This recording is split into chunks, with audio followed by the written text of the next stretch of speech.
मैं विधवा थी, मैं चाहती थी मेरा देवर मुझसे शादी कर ले, लेकिन वो मेरे पास सास ने मेरे देवर की शादी की गंदी बिगाड़ी लड़की से तय कर दी। मेरा देवर पेरिस में डॉक्टरी की डिग्री लेकर आया था और मुझे यकीन था कि उस भिखारी को देखकर वो उसे तलाक दे देगा, लेकिन वह खुशी-खुशी अपनी पत्नी के हाथ पकड़ अपने कमरे में ले गया।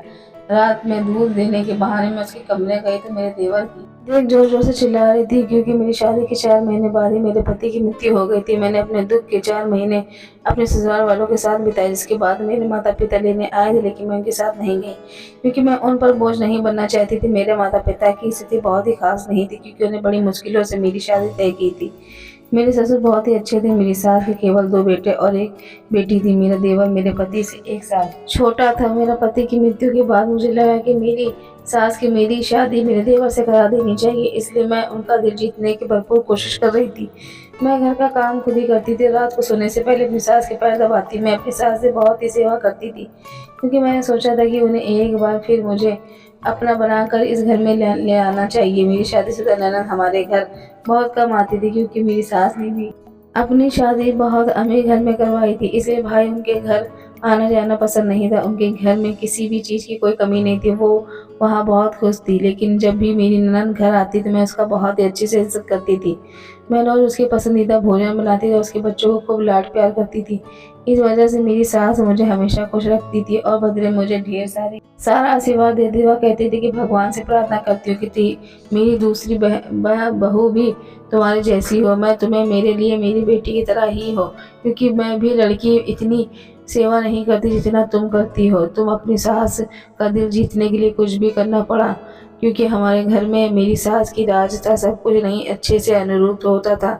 अगर वो कोई बात बुरी लगती थी तो उस पूरे घर में कोई ना कोई ज़िक्र नहीं करता था, क्योंकि मेरी सास का बहुत सख्त मिजाज की थी और हमारे घर में एक भी पुरुष की आने की मन नहीं उड़ सकता था। उसकी सास मुझे इतना खुश थी कि मुझे विश्वास है कि वो बहू मेरी शादी मेरे देवर से करेंगी।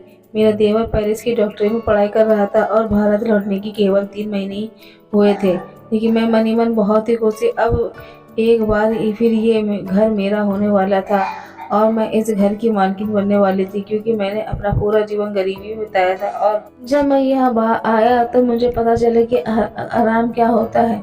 अब मैं यहाँ सब खोना नहीं चाहती थी, क्योंकि मेरे ससुराल वाले बहुत ही अमीर थे। मेरा देवर मुझे बहुत अच्छा लगता था, वो बहुत सुंदर था और मैं उससे शादी करके अपनी सास की तरह हर इस घर में इज़्ज़त पर राज करना चाहती थी। यह बात मैं अच्छी तरह से जानती थी कि ऐसा तभी हो सकता है जब मेरा देवर मुझसे शादी करेगा, क्योंकि मेरी सास हमेशा मेरी बात सुनती थी और हर काम में उनकी सलाह लेती थी। मेरे पति सामान्य दिखने वाले थे और ज़्यादा पढ़े लिखे नहीं थे। उनके किसी भी रिश्तेदार ने उन्हें बेटी नहीं दी, क्योंकि मेरे पति को बचपन से एक गंभीर बीमारी थी और यह बात उनके सभी रिश्तेदारों को पता था। लेकिन मेरी सास ने यह बात मेरे पापा से छुपा दी, क्योंकि उन्हें पता था कि अगर उनकी बेटी के घर वालों ने उनकी बीमारी के बारे में पता चलता तो वो कभी भी अपनी बेटी के हाथ नहीं देते।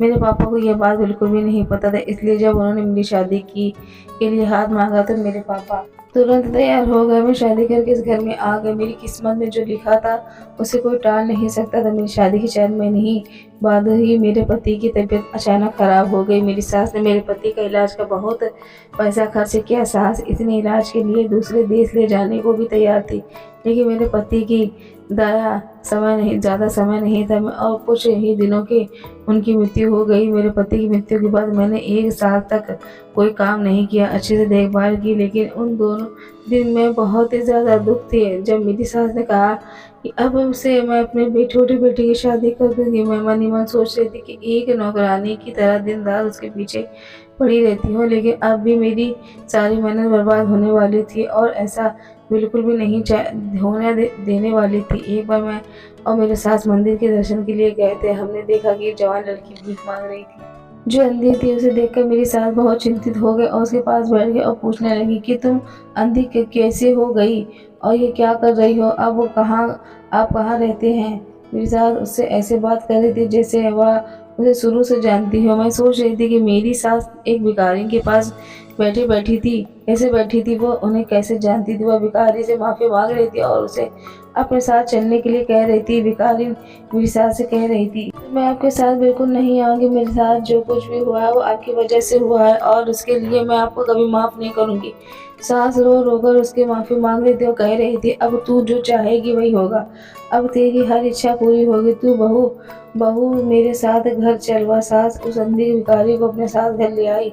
जब मैंने अपनी सास से सवाल किया, सास आप इस अंधी भिखारी को अपने साथ क्यों लेके आई हैं और ये कौन है? और उस पर आप मेरी सास ने मुझे सिर्फ़ इतना बताया कि मैं अब उसकी शादी अपने बेटे राजू से कराते जा रही हूँ। मेरी सास ने ये कहा तो मेरा पैरों तले ज़मीन खिसक गई, क्योंकि मैंने जो भी सपना देखा था वह सब बिखरता हुआ नज़र आ रहा था। इतना कहने के बाद उन्होंने आगे कहा कि वह अब मुझसे इस बारे में दोबारा कोई नहीं पूछेगा। मैं अपनी सास की इन बातों से हैरान थी।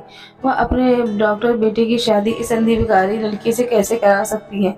मैं अच्छी तरह से जानती थी कि मेरा देवर उस भिखारी को देखते ही उसका गला दबा देगा, क्योंकि वह पेरिस में पढ़ रहा था और उसकी रुचि कोई विशेष करने में थी। एक अंधी और भिखारी लड़की की शादी कैसे करेगा?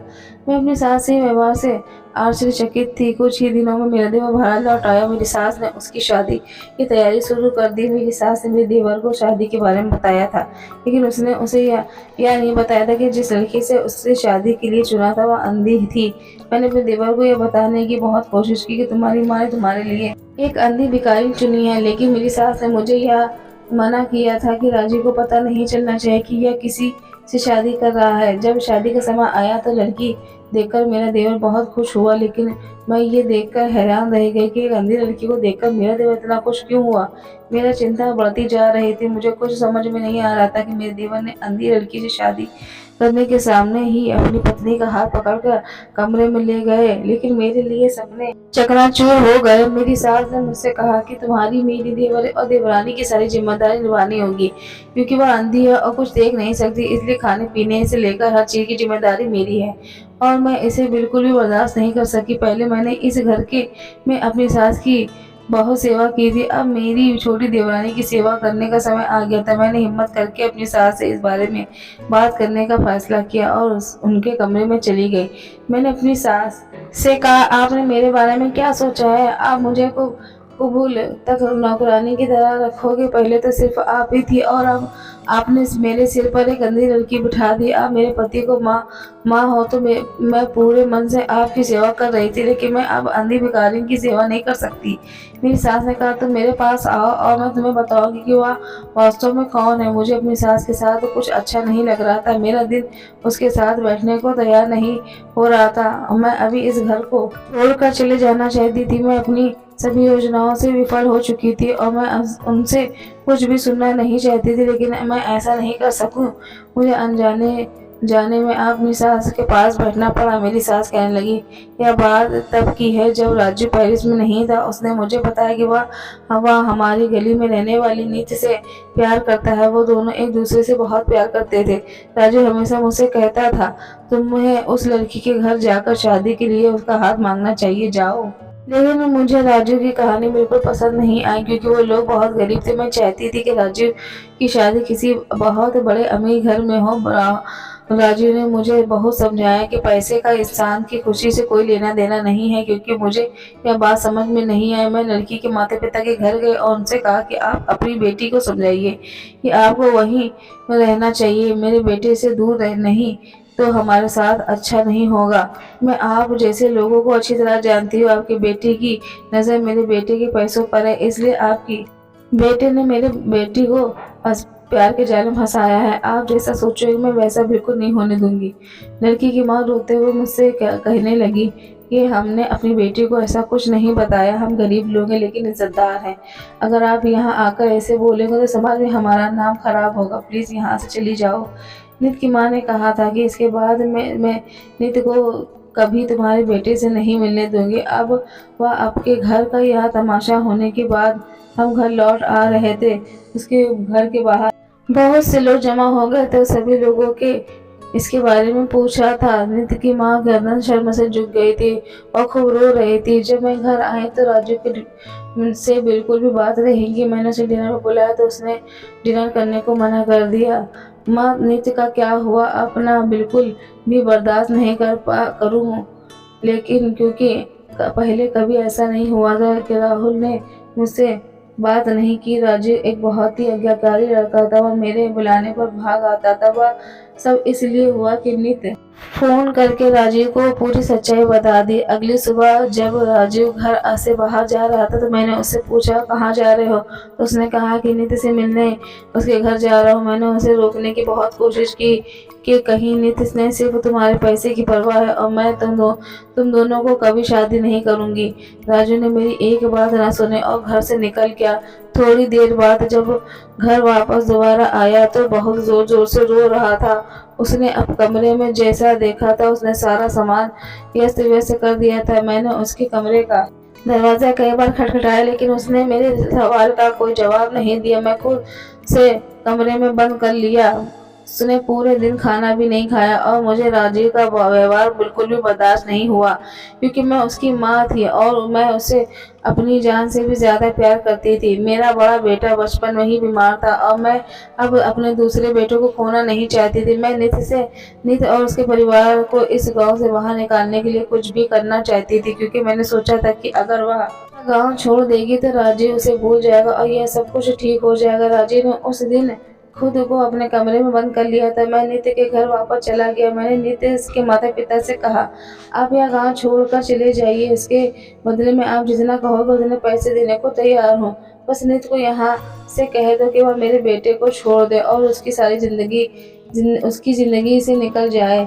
तभी नित्य कमरे से बाहर आई, बोली, चिंता मत करो, मैं तुम्हारे बेटे को दोबारा कभी नहीं देख पाऊंगी। आज भी वह मुझसे मिलने आया था और मैंने उसे फिर वापस भेज दिया। मैंने उससे हमेशा के लिए सारे रिश्ते खत्म कर लिए हैं और हमें आपके पैसे नहीं चाहिए। हमने पहले ही यह गांव छोड़ने का फैसला कर लिया। आप अपने बेटे को समझाइए कि वह हमारा पीछा न करे। आपका बेटा मेरे पीछे पड़ा है। वह हमेशा मुझसे कहता है कि अगर शादी करूंगा तो सिर्फ तुमसे ही, लेकिन मैंने उससे कहा कि मैं तुमसे कभी शादी नहीं करूंगी, क्योंकि मैं जानती हूँ कि आप ऐसा कभी होने नहीं देंगी, क्योंकि आपको अपने बच्चे की खुशी से ज्यादा अपना पैसा और आपसे मिलने वाली विलासिता प्यारी है। आपको अपने बेटे की खुशी की परवाह नहीं है। आपको अपना बेटा हमेशा मुझसे कहता है कि आपकी माँ को समझना मेरी जिम्मेदारी है। आपकी चिंता मत करो, वह मेरी माँ है, वह देखेंगी तो मुझे क्या खुशी मिलती है। नित्य ने कहा, मुझे लगता है कि यह सब राजीव की गलतफहमी थी कि उसकी माँ को सिर्फ अपने बेटे की खुशी पसंद नहीं है। उस वक्त मैंने नित्य से कहा, मुझे कुछ भी समझाने की कोई जरूरत नहीं है और जितनी जल्दी हो सके यह शहर छोड़ दो। जब मैं घर आई तो राजू की तबीयत बहुत खराब थी और वो रो रहा था। मैंने सोचा कि कुछ दिन तक ये सब चलता रहेगा, फिर वह नींद के बारे में भूल जाएगा, लेकिन कुछ नहीं हुआ। राजू की तबीयत दिन पर दिन गिरती जा रही थी। उसने खाना पीना सब कुछ छोड़ दिया था। एक दिन वह बेहोश होकर गिर पड़ा और केवल नित्य का नाम ले रहा था। मुझे एहसास हुआ कि अगर नित्य की शादी राजू से करा देती तो बेहतर होता, कम से कम मेरा बेटे की हालत न होती। उस दिन राजू अस्पताल में भर्ती था। जब उन्हें होश आया तो वह रोते हुए कह रहा था, माँ के नित्य के करीब जाना चाहते हैं, कुछ करो मेरी, लेकिन एक बार उससे मिला दो। वह मुझसे नहीं मिलना चाहती। मैं मिलूंगा, एक बार उससे मिलूंगा। फिर यहाँ मिल भी गया, लेकिन उसने मुझसे सारे रिश्ते तोड़ दिए। वह मुझसे मिलने से इनकार कर रही है। राजू नहीं जानता था कि मैंने उसे इस गांव से बाहर निकाल दिया। राजू उसी दिन कह रहा था जिस दिन वह नित्य से मिलने गया था, और उसी रात वो शहर छोड़कर चले गए थे। मैंने राजू को समझाया, पहले तुम ठीक हो जाओ, तुम्हारे ठीक होने के बाद मैं तुरंत नित्य के घर जाकर शादी के लिए प्रस्ताव उसका हाथ मांग लूंगी। मैं तुमसे वादा करती हूँ, वाकई मैं तुम्हारी शादी नित्य से करवा दूंगी। पहले मेरी सारी बातें बहुत विश्वास हो गया था और कुछ ही दिनों वह बिल्कुल ठीक हो गए थे। जब हम दोबारा घर आए तो राजू नित्य से मिलने उसके घर गए, लेकिन जब वह वहाँ घर आया तो वो बहुत परेशान था। राजू ने मुझसे कहा, माँ अब नित्य के साथ मेरी शादी करने के लिए तैयार थी। मुझे नहीं पता कि नित्य और उसका परिवार ये गांव छोड़कर चले गए हैं। उसका नंबर भी बंद है। अब मैं उन्हें कहाँ ढूंढूंगा? 2 महीने इलाके में सभी लोगों से पूछा, लेकिन किसी को नहीं पता कि वह कहाँ गए थे। मुझे भी नहीं पता था कि वो लोग वास्तव में कहाँ गए थे। उसके बाद लगभग 6 महीने तक राजू ने नित्य को खोजा, लेकिन वह कहीं नहीं मिले। राजू को यकीन हो गया कि अब नित्य उसे दोबारा कभी नहीं मिल पाएगा।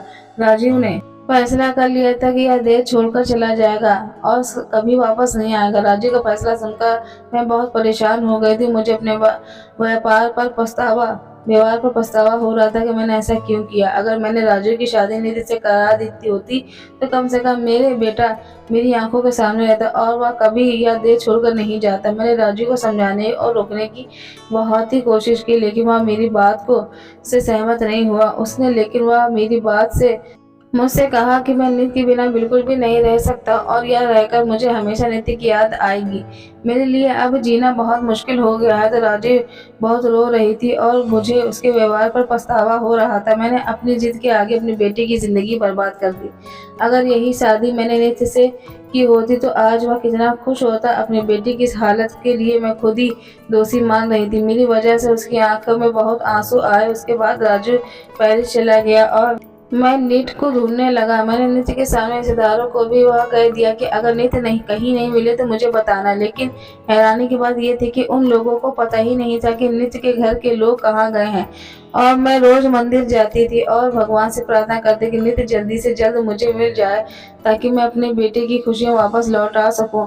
भगवान ने मेरी प्रार्थना सुन ली और नित हमारे मंदिर के बाहर मिल गया। मैं बहुत खुश हुई और उसे अपने घर लिया। नित ने मुझे बताया था कि जिस रात में वो शहर छोड़ रहे थे उसी रात उनके साथ एक भयानक दुर्घटना हुई जिसके माता पिता की मृत्यु हो गई थी और नित्य की दृष्टि चली गई थी। उसकी ये बात सुनकर बहुत रोई क्योंकि मैं उसके साथ ये सब मेरी वजह से हुआ। यदि मैंने उसे गांव ना छोड़ना होता तो इतना बड़ा हादसा ना होता। इसलिए मैंने फैसला किया अब नित्य की शादी राजू से करूंगी। और जब राजू विदेश से घर आया तो नित्य को देखकर बहुत खुश हुआ।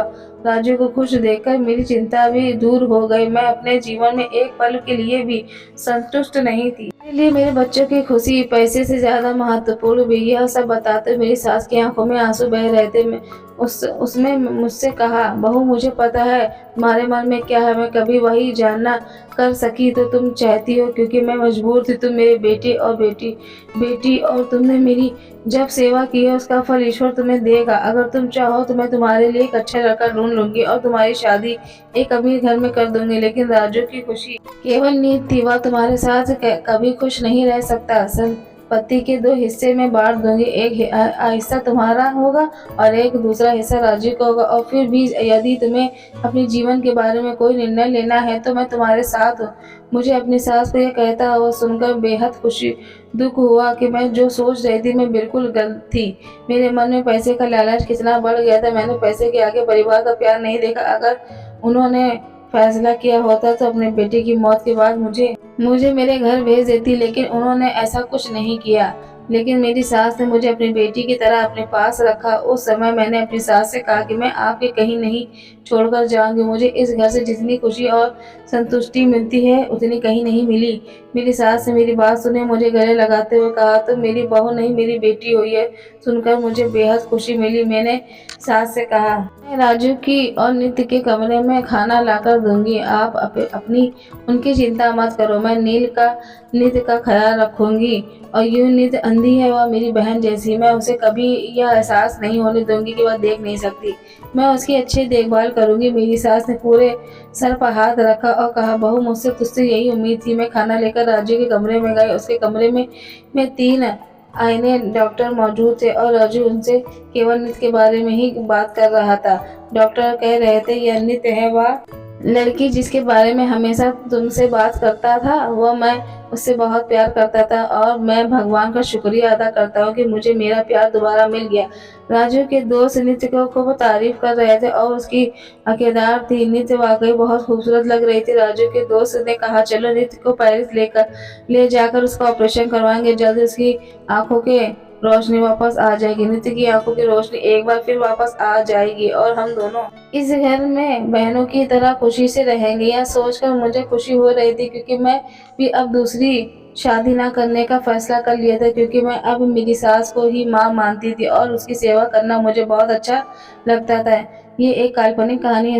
इसका आपके जिंदगी में आने वाली किसी भी चीज की कोई ताल्लुक नहीं करता। कहानी कैसी लगी कमेंट में जरूर बताइएगा। वीडियो को प्लीज लाइक करें, शेयर करें। चैनल पर नए हो तो सब्सक्राइब कर लीजिएगा। धन्यवाद।